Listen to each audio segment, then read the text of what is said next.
시험이 아까 어떤 친구도 그랬던 것처럼 집에 기출문제집이 없어. 그래서 시험지가 뭔지를 몰라요. 여러분들이 많은 경우에. 그래서 미신이 많아요.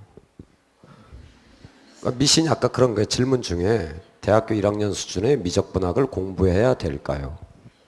보다 심층적인 심오학습은 해야 될까요? 라고 묻잖아요. 이 미신에 찬 얘기예요. 이 시험지가 뭔지 모르니까. 그 수학력고사하고 이 수리논술 시험하고 이 공통점은 뭐냐면 이 문제를 해결하는 데 쓰이는 개념 있죠. 도구 있죠. 도구. 수학적 도구. 이건 딱 교과서예요. 교과서 이외의 건 단 하나도 필요하지가 않아요. 어떤 기가 막힌 방법 전혀 출제되지 않습니다. 뿐만이 아니고 매우 어려운 대학교 수준의 어떤 문제 있잖아요. 전혀 출제되지 않습니다. 그냥 개념은 고등학교 교과서 그 자체예요. 근데 수학력고사하고 차이점은 뭐냐면 수학력고사는 아무리 어려운 문제도 교과서에서 제시한 생각 몇 개의 결합이에요.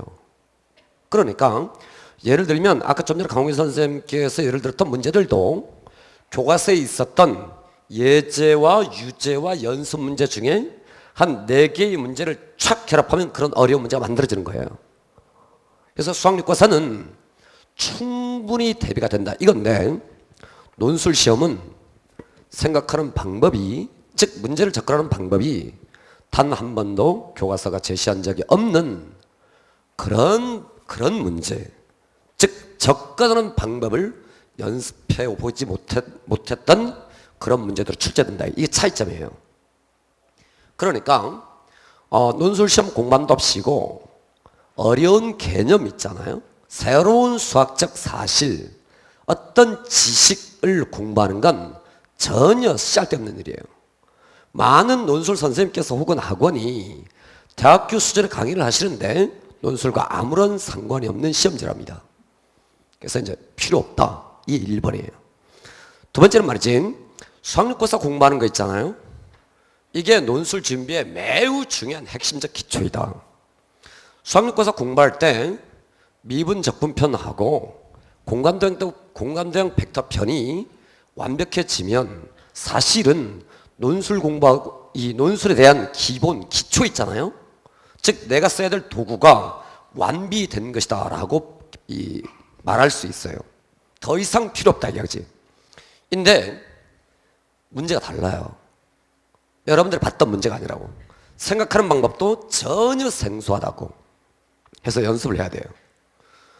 연습을 하기를 꼭 다른 이상한 거 하지 마시고 여러분들이 지망하고자 하는 대학 있잖아요. 거기는 기출문제를 보시라.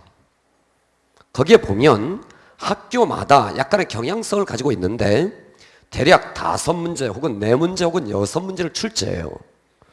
근데 이 5문제, 6문제가 파편적인 5문제, 6문제가 아니고 다 연결되어져 있어요. 즉 논술 시험은 잘 받느냐 못 받느냐는 어디서 결정되는 거냐 하면 1, 2번 문제가 2문제가 매우 쉬워요. 수학력고사 4점짜리보다 더 쉬워요. 수능 3점 문항 정도밖에 안 돼요. 매우 쉬운 문제가 출제돼. 근데 문제는 그 2문제가 나머지 뒤에 있는 3, 4, 5번 문제를 해결하는 통로인 거예요. 문제가 너무 어려우니까 그냥 풀라 그러면 애새끼들 다 빵점이니까 이걸 주는 거예요. 야, 이 길로 와 이렇게. 그래서 이 논리적 맥락만 파악하면 풀 수 있는 문제이고 만약에 이 파악이 실패하면 못 푸는 거예요. 그래서 당연히 어떤 연습을 해봐야 되느냐. 각 대학별로 제시하고 있는 1, 2번과 3, 4번 및 5번 문제 간의 연관성, 이 논리적 연습을 열심히 해볼 필요가 있는 거예요. 근데 시간은 얼마나 시간? 최근 한 4개년치 보면 되거든요. 아까 수학력고사는 최근 4개년치가 어느 정도냐면 22년간 보라 그랬죠. 4개년 보라는 얘기 아니에요. 논술은 4개년만 보면 됩니다. 수학력고사는 우리가 만점을 맞아야 되기 때문에 22개년간 평가를 했던 모든 생각을 다시 다 해볼 필요가 있는데 논술 시험은요, 약간 이런 얘기 해도 되나? 정치적인 요동에 따라서 문제의 경향이 바뀌어왔어요. 그러니까 최근 경향이 있죠. 정확히 말하면 이명박 정부 후반 이후의 문제만 필요한 거예요. 그 이전 문제들은 경향이 다른 거예요. 이해가죠? 그런데 한 시험지당 한 내당 한 문제 나온 거거든요. 아까 좀 전에 5문제라 그랬죠? 이게 5문제가 아니고 1번, 2번을 통해서 3번, 4번으로 들어오는 통로를 준 거니까 사실상 전체가 한 문제인 거예요. 그럼 몇 문제죠? 4년간 본다 그러면 몇 문제죠? 4문제죠. 한 대학교당. 예를 들어서 나는 연세대학교, 고려대학교 아니면 안 가, 샹. 그럼 몇 문제죠? 그렇게 되죠. 그냥 나는 이런 망할 한양대도 봐야 되고 성균관대도 봐야 되고 서울대학교 무슨 면접 시험도 봐야 될 것 같아 하면 학교가 많이 늘어나는 거죠. 그에 따라서 준비하면 되는 거예요. 그러니까 가장 현실적인 것은 이래요. 딱 이 생각만 하면 돼요. 나는 무조건 연세대학교 공과대학을 가야 돼. 이런 결정을 하잖아요. 그럼 연세대학교 냈던 4문제를 열심히 풀어보는 거예요. 그 논리 구조가 어떤지, 1번, 2번과 3번, 4번 사이의 연관성은 어떻게 파악되고 파악된 결과를 가지고 어떻게 적용하라는 것인지를 여러 번 4문제를 통해서 풀면 돼요. 4문제 풀면 시간이 얼마나 걸리죠? 동표론 4문제야. 시간이 얼마나 걸리겠냐고. 가늠이 안 돼요? 한 문제당 예를 들어서 4시간을 보잖아요. 한 문제당 4시간, 4문제. 그러니까 4일. 그러니까 한 번 보면 안 될까? 여러 번 봐야 되겠죠. 그 동일한 4문제를. 신경영 문제를 하려고 하지 마세요. 예상 문제 보려고 하지 마세요. 예상되어진 문제 절대 출제되지 않습니다. 예상되는 경우의 논리적 맥락 전혀 출제되지 않습니다. 적중 제로예요. 적중률. 근데 반대로 기출문제에 있는 논리적 맥락만 읽어낼 수 있는 공부만 하면 되는데, 그래서 연습학기 하나만 딱 생각하잖아요. 가장 효과적인 방법은 시험 보기 한 2주 전에 이 4개의 기출문제를 반복해서 풀어보는 거예요. 강의는 들어야 되나요? 쓸데기 없는 짓이에요. 첨삭은 해야 되나요? 쓸데기 없는 짓입니다. 대면 첨삭해야 되나요? 쓸데기 없는 짓. 다 필요 없어요. 그럼 뭘 해야 되느냐? 수능 공부할 때 미적분하고 공간적 벡터를 졸라고 열심히 해.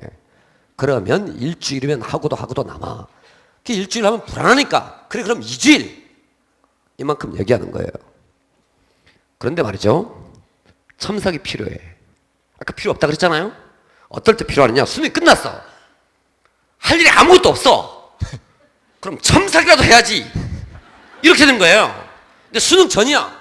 난 지금 과탐도 해야 돼. 난 국어도 해야 된다고. 수학 마지막 한 문제가 남아있는 것 같아. 이런데 논술에 매달리고 있잖아요. 참 이상한 사람이다. 대학은 글씨 누가 잘 쓰나로 평가하지 않는다. 선생님요, 서술형이잖아요. 누가 서술을 잘했느냐로 하고 평가하지 않는다. 너 풀었어?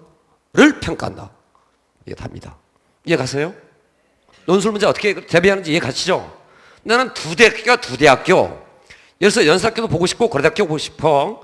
연세학교는 연세학교 보기 전에 2주만 하시고 고려대학교는 수능 끝나고 하시면 된다. 선생님 늦지 않나요? 절대 늦지 않다. 참 늦은 친구들이 있어. 수능 끝나고 늦은 친구들. 수능 공부 안 하는 새끼들.